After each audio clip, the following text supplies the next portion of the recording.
Hi my dear friends, మీ అందరికీ దేవుడి పేరట శుభములు. ఈరోజు దేవుని వాక్యము ఆదికాండము 1వ అధ్యాయము 1వ వచనం నుంచి 2వ వచనం వరకు. ఆది అందు దేవుడు భూమి ఆకాశమును సృజించెను. భూమి నిరాకారముగాను శూన్యముగాను ఉండెను. చీకటి అగాధ జలములపైన కమ్మి ఉండెను. దేవుని ఆత్మ జలములపైన అల్లాడుచుండెను.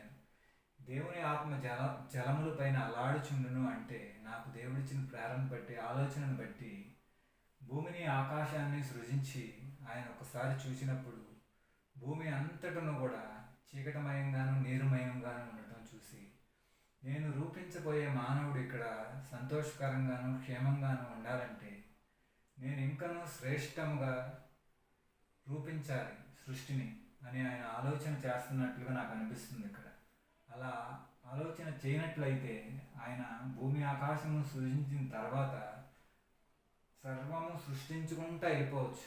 ఆయన అల్లాడుచుండటం, జలముల పైన అల్లాడుచు ఉండాల్సిన అవసరం లేదు.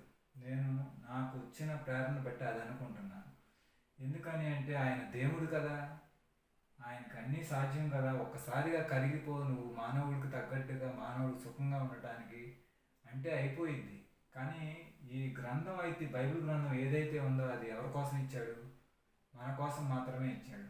ఆయన పరమదేవుడైన అన్ని అధికారాలు ఆయనకి ఉన్నప్పటికీ ఆయన ఎలా పడితే అలా స్పీడ్గా సృష్టించుకుంటూ ఒక క్రమబద్ధీకరణ మనకు నేర్పించకుండా కనుక మనకు ఆ గ్రంథం ఇస్తే మనం ఇంకనూ పాడైపోతాం. ఇప్పటికే అంత క్రమంగా ఆయన సమస్తమును రాసి క్రమబద్ధీకరించి ఆయన క్రమం చూపించి, ఆయన ద్వారా వచ్చిన కుమారుడి ద్వారా కూడా మనకి క్రమం చూపించి అంతగా ఆయన శ్రమించి మనకు ఆ గ్రంథం ఇస్తే ఇప్పటికే మనం దారి తప్పిపోయి తిరుగుతున్నాం. చాలామందికి తెలియని కూడా తెలియట్లేదు. అదే క్రైస్తవ్యం అనుకుంటున్నారు. నేను ఇక్కడ ఇంకా ఏం చెప్పాలనుకున్నానంటే, పరమదేవుండే ఆయనే క్రమం పాటించాడు. భూమిని ఆకాశముని ముందు ఎందుకు సృష్టించాడు ఆయన? తర్వాత సృష్టించవచ్చు కదా. కథమావన్నీ ముందు సృష్టించి భూమి ఆకాశములను తర్వాత సృజించవచ్చు కదా. ఎందుకంటే క్రమం ఆయన పాటించాడు. భూమి మానవుడిని రూపించినప్పుడు నిలబడటానికైనా సంచరించడానికైనా ఫస్ట్ కావాల్సింది భూమి. అందుకోసమే భూమిని సృజించాడు ఆయన. ఆకాశ నక్షత్రములను, సూర్యచంద్రులని రూపించినప్పుడు అవి నిలబడటానికి ఆకాశం కావాలి. ఆకాశాన్ని, భూమిని అందుకోసమే ముందుగా ఆయన సృజించాడు. ఆయన క్రమం ఎట్టుదో మనం చూసాం కదా. మనం ఈ వచనాన్ని చూసి నేర్చుకోవాల్సిన పాఠం ఏంటి అంటే, పరమదేవుండే ప్రతి ఒక్కటి కూడా క్రమంగా చేశాడు. అతి క్రమంగా ఆయన ఇష్టారాజ్యంగా నాకు అధికారం ఉందలే అని చేయలే. భూలోకంలో మన తల్లిదండ్రులు ఉంటాం. బిడ్డలు తప్పు చేస్తే ఇష్టానుసారంగా కొట్టేవాళ్ళు ఉన్నారు. అయ్యా అట్టగాదు, ఇట్లాగా, ఇది మంచి పద్ధతి కాదని చెప్పేవాళ్ళు ఉన్నారు. వాళ్ళు ఎలా ఉంటున్నారు, వీళ్ళు ఎలా ఉంటున్నారు ఒకసారి మీరు చూడండి.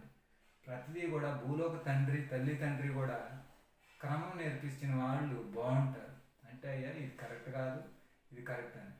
ఒక తప్పు చేస్తే ఎడాపెడా తిట్టేసి కొట్టేసి తల్లిదండ్రులు ఉన్న పిల్లలు ఆడపిల్లలను కూడా అలా కొడతారు. మా అమ్మా నాన్న కూడా ఇలాగ పిచ్చి కొట్టుడు కొట్టారు, ఇదే కరెక్ట్ అనే బాణీలు వాళ్ళు వెళ్తారన్నమాట. అదే కాదు, సమాజంలో ఎవరన్నా చిన్నపిల్లలను కొడుతున్నా కొట్టండి ఇంకా అని చెప్పే ధోరణి వాళ్ళ దగ్గర ఉంటుంది. కానీ చిన్నపిల్లలను కొట్టకూడదు, వాళ్ళు ఎలా పెంచితే అలా పెరుగుతారు అనే మానసిక ఆలోచన వాళ్ళ దగ్గర ఉండదు.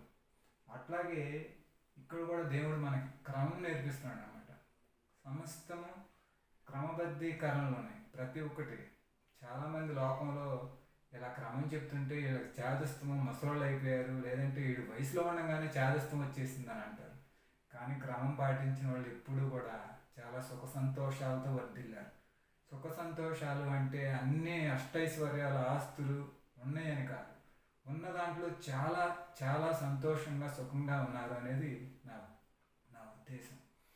ఈ వాక్యంని మీరందరూ కూడా విని శుభ్రంగా క్రమబద్ధీకరించుకుని తెల్లారి లేచింది మొదలుకొని ప్రతిదీ కూడా మీరు క్రమంగా చేసుకుంటూ క్షేమంగా సంతోషంగా ముందుకు వెళ్ళాలని కోరుకుంటూ మీ అందరికీ మరణాత.